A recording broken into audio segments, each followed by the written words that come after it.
čini mi se da idemo ka tome da prepoznamo potencijal zemljane arhitekture.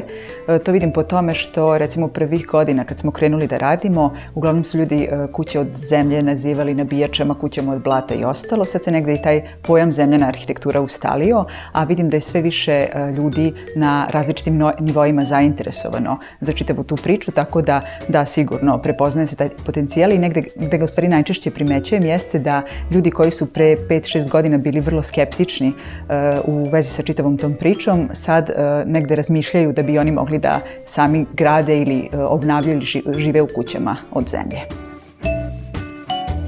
Kuća napreduje veoma dobro u poslednjih 2 godine. Do tad smo naravno sve išli onako u sopstvenim sredstvima i sopstvenih snaga i to je bio jedan vrlo spor i dugotrajan proces, ali od prošle godine imamo značajniju podršku, to je prvenstveno Ministarstvo građevinarstva koje nas je podržalo, tu su neki pokrajinski sekretarijati, neki fondovi koji nas podržavaju, tako da se to sve ubrzalo i mi se nadamo da će da taj centar zaživi i da krene konačno da radi ono za čega je i namenjen.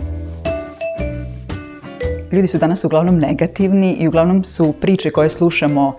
vrlo onako tužne, nesrećne i za mene lično odlazak na TEDx konferenciju bio je jedno potpuno otkrovenje. Još na generalnoj probi sam slušala sve govornike koji su nastupali pre ili posle mene i bila sam oduševljena tim entuzijazmom, tim ljudima koji u ovoj sredini na koji se svi žale uspevaju da urade nešto izuzetno i mislim da je to onako jedan ogroman